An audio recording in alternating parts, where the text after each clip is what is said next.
har'a guyyaa kana guyyuma sanuu jeetiin ture galateeffannaa Sa'iid asirratti miti yoo rabbi jee yeroo dhiyootti walitti dachaana jeetiin ture. Sababbii saniitiif jechuun galateeffannaan guyyaa san sirri galateeffachuu dadhabe keessa kiyya jirtu har'a ibsachuufin isinillee galateeffannaa tan akkana waliin qooddattaniif asitti isin waame amma tanii itti aantu dhimmi kana Sa'iid ni dhufa jechuudha. Ogguu inni dhufe durgaa isaatu kaameraas nu waraaba yaadallee isaatu nama hedduu yaadatti hakkannanii firaankii fi kanaanis nu wareersuu ture. Har'aan tan ammoo akka inni dhufee kaameraan eegalle kaameraa irraayis anaatu gurraa. Assalaamu alaikum warahmatullahi wabarakatuh. Iddoo kanatti kan isin waame akkuma waamicha isinii dhiyeesse baarii iddoo kanatti maaliif akka isin waame isarraa dhageettanii kaatanii kan walitti dachaanu ta'a. Amma dhugaan duratti illee firaankii isinirra hojjetaa jirra. Viidiyoo tokkoffaa isin irratti jechaadha firaankiidha. Garuu hundaafuu iddoo sanitti warreen aartan gara maal dhiifama isin gaafata. Baar yeroo uummata kana waamtu qophii qabaa malee waan akkanaatiif nama waameera hin himne namutiif hin himne akkuma keetiiti. Walumaan asumatti yaada geenyeetiin use. Mee hin dubbatin akka dubbattu anumatti dubbadhu sin jedhellee akka dubbattu sin dhoggine mee uummata gaafadha. Baar kun dadhabsiisee jira beektanii? Biyya kana keessa namni lamaan wal fakkaata. Baariif namni tokko. Amma nama isa illee maqaa dhaba. Mee baar guyyaa har'aa qophii akkana fakkaata iddoo bareedduu kanatti maaliif nu affeerra qaba jedhee si waame malee qophii qabaa jedhee si waame qophicha isiniif hin meechadha. Mee osoo afaan isaa irraan bahin namni qophii isaa kana beeke badhaasa qaba jechaadha. Kanaaf qophiin baar har'aa maali? Ajji gaafadha. Badhaasa bar dubbii. Haa badhaasa. Ani osoo badhaasa barri silaaf duraa deebisa akka badhaasa dhaga'e bara. Akkan deebine beekaafu ajji gaafadha. Kanaaf ajji gaafadha jecha. Mee bahar maaliif iddoo kanas? Dubbiin badhaasa namni qophii qaba. Qophii isaa kana namni beeke badhaasa addaa qaba. Dhugumatti jechaadha. Jaarsa sadaffaa fuudhaa. Jaarsa sadaffaa jechaadha. Jaarsa sadaffaadha? Maali jettan? Waan viidiyoo mun afaan fuute. Jaarsa sadaffaa fuudhee maan jechuu kana afaan fuute. Kanaaf afaan fuute jechaadha. Yoo deebite si lamaan badhaasa qabdan jechaadha. Okay. Mee maal jettan? Hin beekne gaa nama walumaan eeyina garuu hin beekne. Lasin gaafata. Maali? Ha? Beetu? Maali? Badhaasa meeqanaa kana deemte? Badhaasa ganaa miti. Namni qophii kana beeke dhugumatti badhaasa addaa qaba. Dhugumatti badhaasa addaa qaba. Namni waan kana beeke jechaadha. Biyya alaa deemuuf deematti itti kenna harka dhaabi mee harka dhaabi. Maaliif waan farriseef jechaadha. Mee obboleetti tiyya maaliif iddoo kanatti? Laani Itoophiyaa galee waan viizaa baafatee karaa biraa deemuun na fakkaata. Viizaa baafateera jettee harka naannoo. Isin maal jettu? Wayaa danaa kennitanii? Wadaaja eeguma nyaachisanii akka ta'etti sanitti san booda haajamaan san himatee du'aayii goonaaf. Wadaaja. Hamilee kennaaf mee yeroo takka. Namni ani hin gaafatin kifaaya. Maal? Wanti kun hayya. Ibis jaaladha. سيف سبرايز Maal jettu? بخي خلاص لا تستحي بخي Sumayyaa. Kan ይቅርታ ጋር ማለት ነው። አንቺንም እየጠራው እሱ ነው። ዛሬ ይሄንን ያኔ ለምን ይሄ ፕሮግራም እንዴት ተዘጋጀ ካወቅሽ ሽልማት አለ። ለምንድን ነው የተዘጋጀ? እኔ እንጂ አላውቅም። አታውቅም? እሷም አታውቅም። isiin illee beeku jetteerti namni yaadarraan fuudhiin hin jira. Maal? Wanni as nu yaame rabadaan akka laay sadaqaawii qabaa waan akkas na fakkaate ni yaachisa. Ati maal jetteeyyu?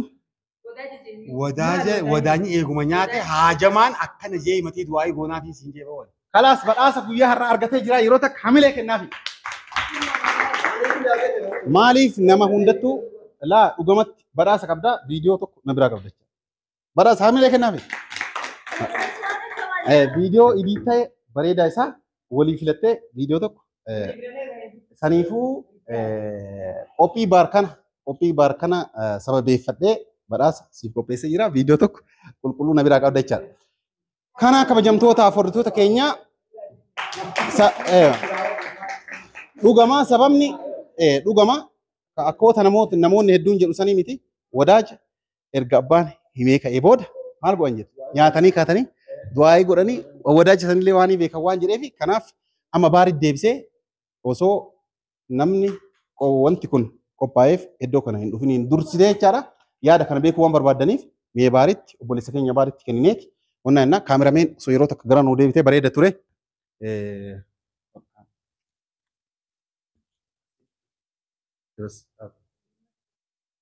Assalamu alaikum warahmatullahi wabarakatuh. Isinii fi daawwattoonnis.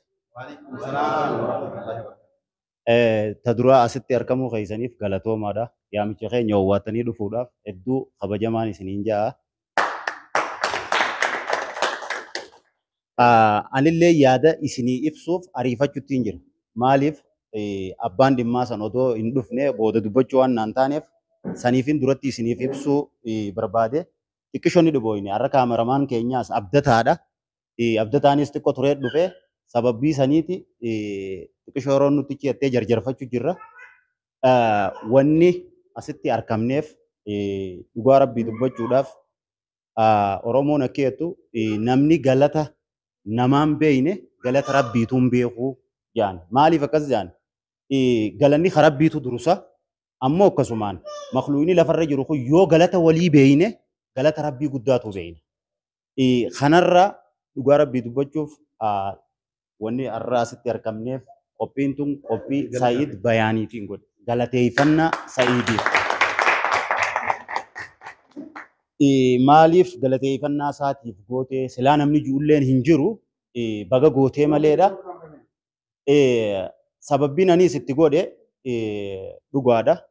Gadda guyyaa waa'ee YouTube kiyyaatiif hafla godhanii isaan surprise na godhan firaankii illee narra daragal hedduu ani laffaatii inni YouTube kiyyan laffaa ture niin beeka. Laffaatii inni YouTube kiyyan laffa'u ture niin beeka. Ammoo viidiyoo tiyya san gubbatti galatoonfachuun hedduu natti ulfaatte. Maaliif dhimmuma kiyyan laffaa ture dhimmuma kiyya irratti galateeffannaa isaa fixuun waan natti ulfaatteefin har'a guyyaa kana guyyuma sanuu jeetiin ture. Galateeffannaa Sa'iid asirratti miti yoo rabbi jee yeroo dhiyootti walitti dachaana jeetiin ture. Sababbii saniitiif jechuun galateeffannaan guyyaa san sirri galateeffachuu dadhabe ta keessa kiyya jirtu har'a ibsachuufin isinillee galateeffannaa tan akkana waliin qooddattaniif asitti isin waame amma tanii itti aantu dhimmi kana Sa'iid ni dhufa jechuudha. Ogguu inni dhufe durgaa isaatu kaameraas nu waraaba yaadallee isaatu nama hedduu yaadatti hakkannanii firaankii fi kanaanis nu wareersuu ture. Har'aan tan ammoo akka inni dhufee kaameraan eegalle kaameraa irraayis anaatu oggura. Akkamitti oggurra bifa firaankiitiin jechuudha. Sa'iid dhufee maaliif kaameraan fuudhini wanni jiru jira ka'uu mala abdataa yaamee jira kun abdataan nu maruu jira. Isa ogguu inni dhufee itti dubbanneetuma abdii naa dubbisu kaameraa achi bahi nu waraabii maal hajuuni samboodaanan as ol ka'eetiin jechuun lakkii Sa'iid na waraabinii maal jee Sa'iid maa tokko Sa'iid taa'uu qaba. Sababbii inni taa'uuf qabuuf an ol ka'ee dubbadda biraan irra dalayna. Akkasiin isiniin jaa Sa'iid illee narra isunumaa wajjin taa'uu qaba akka taawanaatu godha kana dhimmi. Dhageettanii jirtan kaa kabajamtoota hordoftoota keenya. Hin dhageenye nuun hin jettan kaa warri kaameraallee warri kaameraa keessaa nu daawwataa jirtan kabajamtoonni hordoftoonni keenya. Waan inni dubbate kana hin dhageenye jechuu hin qabdan jechaadha. Kanaaf qophiin guyyaa har'aa qophaa'ee yookaan qophiin guyyaa har'aa kun jechaadha galateeffannaadha. Akkuma asiin duratti gaafa sapiraayizii isaa as bahee iddoo kanatti isa galateeffachuu hin danda'u jechoota hin qabu. Kanaaf isa galateeffachuun bakka kanaaf hin malle bakka biraatitti isa galateeffadha iddoo jedhee iddoo kanatti dhugaa nama guddummaa nama beekumsa qabu nama galata beeku ta'uu isaa agarsiisa. Kanaaf yeroo takka baariif hamilee naa kennaa. Kana viidiyoon kun yoo dheeratee jiraate viidiyoo dhufurratti kan wal agarru taa'ichaa kabajamtootaaf hordoftoota keenya kaamerameeniin daqiiqaa meeqa akka waraabe erga laallee kaanee booda jechaadha. Sagantaa viidiyoo ittaanu irratti waan ta'amu guutuu waliin kan daawwannu taa'ichaa ammas irra deemuun hamma dhuma sagantaa keenyaa nu hordofan affeerraa keenya.